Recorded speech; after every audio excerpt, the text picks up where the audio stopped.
An hour and a half from sunset in our nation's capital, where recovery crews are still scouring the Potomac River following that deadly collision between a passenger plane and an Army helicopter near Ronald Reagan Airport last night.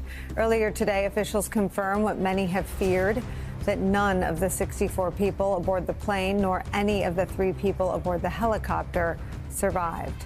So while teams work through the wreckage, the rest of us are left to go about 3 important undertakings, as laid out and articulated by Virginia Senator Tim Kaine earlier today. Those 3 things are sorrow, thanks, and questions. Sorrow for the victims and their loved ones who have lost absolutely everything in an instant.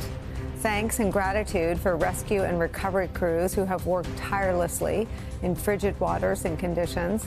And questions for investigators about how this could have happened in the first place so that we can make sure it doesn't happen again. Because the cause of this tragedy and what led up to it are still, as far as we know, unknown. And yet,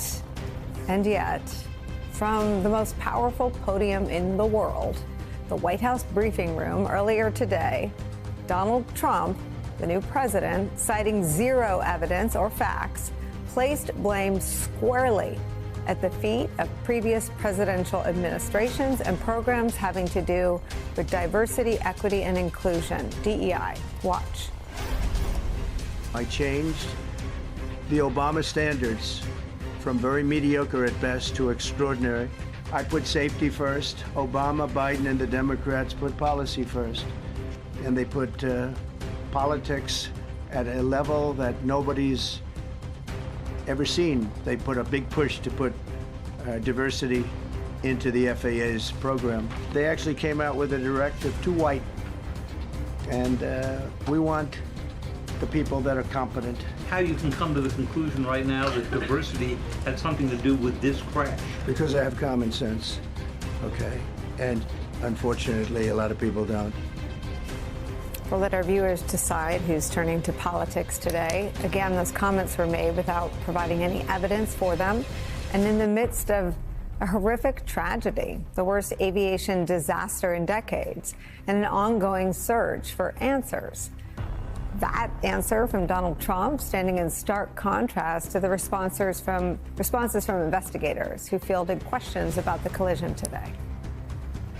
We do not know enough facts to be able to rule in or out human factor, mechanical factors. That is part of the NTSB investigative process and where all of these groups will come together. It's one of the reasons why the NTSB is known as the gold standard. We will take the time that's necessary. You need to give us time. You need to give NTSB, it's not that we don't have information. We do have information. We have data. We have substantial amounts of information. We need to verify information. We need to take our time to make sure it is accurate. That's best for you. That's important for the families. It's important for legislators who are seeking answers to try to figure out what they're going to do about this.